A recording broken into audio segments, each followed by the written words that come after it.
नमस्कार। हम पढ़ रहे थे वर्ल्ड ज्योग्राफी और आज एस्ट्रोनॉमी की क्लास में हम देखने वाले हैं आकाशगंगा को डिटेल में। तो चलिए हम वीडियो को स्टार्ट करते हैं। देखिए, सबसे पहले हम पिछली क्लास में तो देख चुके हैं कि ब्रह्मांड की उत्पत्ति कैसे हुई थी और ब्रह्मांड किसे कहते हैं। आज एक बार रिपीट कर लेते हैं कि ब्रह्मांड क्या है। देखेंगे तो ब्रह्मांड जो है आकाशगंगाओं का समूह है। ब्रह्मांड क्या है? आकाशगंगाओं का समूह। देखिए यहाँ पे बहुत सारी आकाशगंगाएँ हैं। ये क्या है? बहुत सारी आकाशगंगा है। ठीक है, ये भी आकाशगंगा जो दूर दिख रही है, ये भी आकाशगंगा, ये भी आकाशगंगा है। तो अब ब्रह्मांड क्या है? आकाशगंगाओं का समूह है। इसके अतिरिक्त यहाँ पे धूल के कण, गैसों के समूह भी होते हैं। ठीक है, तो लेकिन ऐसा बोल देते कि जो ब्रह्मांड है वो आकाशगंगाओं का समूह है। लगभग 100 अरब आकाशगंगाओं का समूह है। क्या है? ब्रह्मांड। ठीक है, और आकाशगंगा क्या है? तो आकाशगंगाओं को देखेंगे तो आकाशगंगा डेफिनेशन देखते हैं, फिर उसको अच्छे से समझते हैं अपन। हाँ, ठीक है। गुरुत्वाकर्षण बल के अधीन, गुरुत्वाकर्षण बल के अधीन बंधे तारों, धूल के कणों एवं गैसों की तंत्र को ही क्या कहते हैं? आकाशगंगा कहते हैं। या ऐसे कह सकते हैं कि असंख्य तारों के समूह को आकाशगंगा कहते हैं। लगभग एक आकाशगंगा में 100 अरब तारे होते हैं। एक आकाशगंगा में कितने तारे होते हैं? लगभग 100 अरब तारे होते हैं। ठीक है, अब देखिए, मान लीजिए ये एक आकाशगंगा है, ये हमारी आकाशगंगा, हम इस आकाशगंगा में आते हैं। इसी आकाशगंगा में हमारा पृथ्वी आता है। ठीक है, उसे हम और आगे देखेंगे, आप अच्छे से समझ जाएंगे। ये हमारी आकाशगंगा हो गई। अब आकाशगंगा को देखेंगे तो यहाँ पे बहुत सारे तारे दिखाई दे रहा है। आकाशगंगा क्या है? तारों का समूह है। लेकिन आपको इसमें देखना कहीं कहीं धुंधला धुंधला पोर्शन भी दिखाई दे रहा है।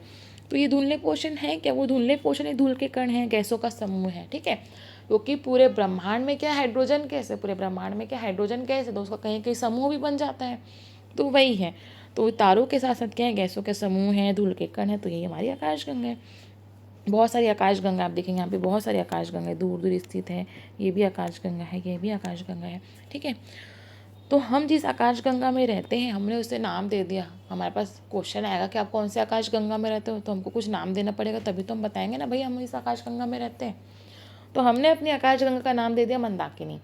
हमने अपनी गैलेक्सी का नाम क्या रख दिया? मंदाकिनी। ठीक है, आया समझ में आकाशगंगा आपको? अब हम आगे आकाशगंगा जो उसकी खासियत को और देखते हैं, उसके बारे में और डिटेल में पढ़ते हैं। देखिए, यहाँ पर आप ब्रह्मांड को देख रहे हैं।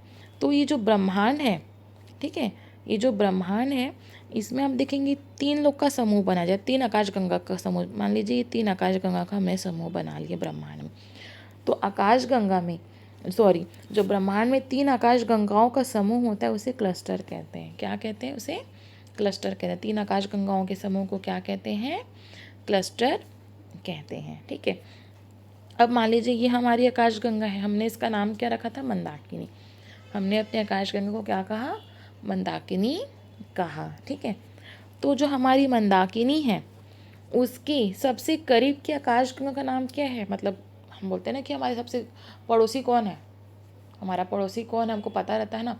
वैसे ही जब हमने अपने आकाशगंगा को देखा और ब्रह्मांड ने हमने उसके पड़ोस में ही एक और आकाशगंगा को देखा, तो हमने उसका नाम रख दिया। तो मंदाकिनी की पड़ोसी, मतलब मंदाकिनी की सबसे करीबी आकाशगंगा कौन सी है? तो वो है देवयानी। तो हमने इसका नाम क्या रख दिया? देवयानी, या इसे ही कहते हैं एंड्रोमीडा। इंग्लिश में क्या कहते हैं? एंड्रोमीडा। ठीक है, तो देवयानी जो है सबसे करीबी आकाशगंगा है मंदाकिनी की। मतलब हमारी आकाशगंगा की सबसे करीबी आकाशगंगा कौन सी है? तो उसका नाम है आपका मंदाकिनी। क्या है? मंदाकिनी। ठीक है, आया समझ में? उसके बाद आप देखिए कि ये हमारी आकाशगंगा मंदाकिनी, ये हमारी क्या आकाशगंगा मंदाकिनी। यहाँ पर एक तारा है, यहाँ पर एक तारा है, और ये जो तारे हैं पृथ्वी इसी तारे का चक्कर लगा रही है। पृथ्वी, ये पृथ्वी हो गई हमारी। तो जो पृथ्वी है वो इस तारे का चक्कर लगा रही है। ठीक है, तो हमने इस तारे से हमें को रोशनी ऊर्जा सब मिलती है। तो हमने इस तारे, सबसे करीबी तारा पृथ्वी, हम क्या रहते हैं? यहाँ पर रहते हैं, हम यहाँ पर रहते हैं। ये हमारा सबसे करीबी तारा हो गया। ठीक है, और इस तारे से हमें रोशनी, ऊष्मा, ऊर्जा सब मिलती है। तो हमने इस तारे का नाम क्या रख दिया? सूर्य। हमने बोला भाई हमको जो तारा से हमको जो ज़्यादा प्रॉफिट मिल रहा है, ये तो हमारा बेस्ट फ्रेंड है, इससे हमको बहुत फ़ायदा हो रहा है, हम इसका नाम रख देते। तो हमने उसका नाम क्या रख दिया? सूर्य। बाकी बहुत सारे तारे हमको आसमान में दिखाई देते, लेकिन वो बहुत ही ज़्यादा दूर है, वो हमसे क्या है? बहुत ही ज़्यादा दूर है। ठीक है, और तारा हमसे, जो सूर्य है, सूर्य जो तारा है, हमने अपने तारे का नाम क्या रखा? सूर्य। वो हमसे पास है। ठीक है, क्या है? वो हमसे पास है। हमसे पास है का मतलब ये मत सोचिए कि 2-4 किलोमीटर है। हमसे पास है क्या है? लगभग जो सूर्य है वो पृथ्वी से 14 करोड़ 1,000 किलोमीटर दूर है। ठीक है, 14 करोड़ 95 लाख 98 हज़ार किलोमीटर दूर है। और बाकी जो अन्य तारे वो अरबों मीटर दूर है, समझो आप, अरबों किलोमीटर दूर है, समझो। ठीक है, तो सूर्य हमसे सबसे पास का तारा है, बाकी तो बहुत ही ज़्यादा दूर, इसलिए वो हमको टिमटिमाते हुए दिखाई देते हैं। अभी जो सूर्य है वो क्या कर रहे हैं, वो जो सूर्य है वो हमारी, हमने आकाशगंगा का नाम क्या दिया, मंदाकिनी। तो ये जो सूर्य है वो जो है ये मंदाकिनी का चक्कर लगा रहे हैं। सभी तारे, आकाशगंगा के जो सभी तारे हैं ना वो मंदाकिनी का चक्कर लगाते हैं। ठीक है, आकाशगंगा के जो सभी तारे वो मंदाकिनी का चक्कर लगाते हैं। तो हम तो सूर्य का अंदन करेंगे ना, तो सूर्य जो है मंदाकिनी का जो एक चक्कर लगाता है 25 करोड़ साल में। कितने साल लगते हैं सूर्य को मंदाकिनी की जो परिक्रमा करने में, कितने साल लगते हैं, ये हमारा सूर्य है, 25 करोड़ साल लगते हैं। और इसे ही कॉस्मिक ईयर कहते हैं। इसे क्या कहते हैं, कॉस्मिक ईयर मीन्स ब्रह्मांड वर्ष कहते हैं। आया समझ में? ठीक है, और हम सबको जानते हैं कि जो पृथ्वी है वो सूर्य का चक्कर लगाता है 365 दिन में, जिसे सोलर ईयर कहते हैं। क्या कहते हैं, सोलर ईयर कहते हैं। पृथ्वी जो सूर्य का चक्कर लगाता है 365 दिन में, उसे सोलर ईयर कहते हैं। यह आया समझ में आपको? अब आपको एक चीज़ और याद रखनी है, जो आकाशगंगा है वो सर्पिलाकार है।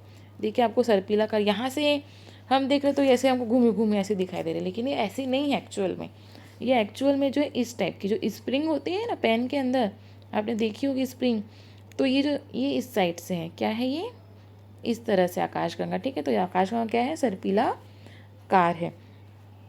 अब आप देखिए आकाशगंगा को ना बहुत सारी चीज़ें कहते हैं। आकाशगंगा को और कई नाम है, जैसे स्वर्ग की गंगा कहते हैं इसी को मिल्की वे कहते हैं, इसी को दुग्ध मेखला कहा जाता है। तो क्यों कहा जाता है इसे ये सब क्यों कहा जाता है? तो आप देखेंगे कि मंदाकिनी का वह भाग, ये जो मंदाकिनी, इसको हम जब पृथ्वी, हमारी पृथ्वी यहाँ से, हम तो बहुत सारी चीज़ें हम पृथ्वी में बैठ के अध्ययन कर रहे हैं, अभी तो हम चंद्रमा पर पहुँच गए हैं। ठीक है, तो ये जो पृथ्वी है यहाँ से जब हम सूर्य को, मंदाकिनी को जब हम देखते हैं, तो मंदाकिनी का वह भाग जो पृथ्वी से प्रकाश सरिता मीन्स जो है प्रकाश की नदी के जैसे, जहाँ पे रोशनी बहुत दिखाई देती है, प्रकाश की नदी के जैसा दिखाई देता है, उसे हमने क्या कहा, उसे हम स्वर्ग की गंगा कहते हैं।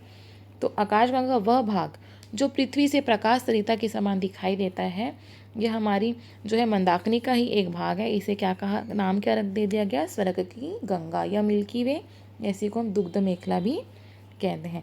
आया समझ में? उसके बाद देखते हैं एक ओरियन नेबुला। ओरियन नेबुला क्या होता है कि हमारी आकाशगंगा जो है मंदाकिनी का सबसे शीतल तथा चमकीले तारों का क्षेत्र को ओरियन नेबुला कहते हैं। मान लीजिए इस साइड का पोर्शन जो हमें बहुत ही चमकीला दिखाई देता है, क्या है, बहुत ही चमकीला दिखाई देता है, शीतल एकदम चमकीला, तो इसे ओरियन नेबुला कहा गया। क्या कहा गया है, ओरियन नेबुला कहा गया है। ठीक है, और एक वर्ड यूज़ होता है बल्ज। बल्ज क्या होता है कि आकाशगंगा में जो तारे हैं वो सबसे ज़्यादा बीच वाले क्षेत्र में पाए जाते हैं। सबसे ज़्यादा क्या, बीच वाले क्षेत्र में पाया जाता है, जिसे बल्ज कहा जाता है। क्या कहा जाता है, बल्ज कहा जाता है। ठीक है, उसके बाद है आपका वाइट होल। इसके लिए भी यूज़ किया जाता है। वाइट होल एक परिकल्पना है, जैसे एक ब्लैक होल होती है। ब्लैक होल क्या होता है, पूरी तरह से ब्लैक कलर का होता है। क्या होता है, पूरी तरह से ब्लैक कलर का। तो वाइट होल क्या होगा, वाइट कलर का।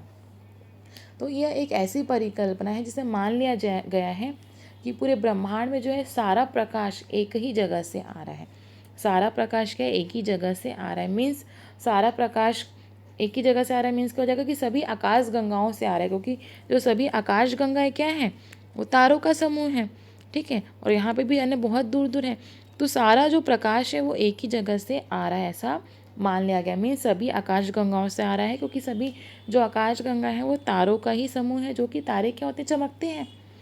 तो इसे ही वाइट होल कहा गया। एक ऐसी परिकल्पना को माना गया है, बस आपको याद रखना है। ठीक है, उसके बाद देखना है कि जो सूर्य, यहाँ पे हमारा तारा क्या है, सूर्य है। तो सूर्य का जो सबसे करीबी तारा है, जैसे हमने देखा था कि आकाशगंगा की सबसे करीबी आकाशगंगा कौन थी, आपका देवयानी थी, एंड्रोमीडा थी।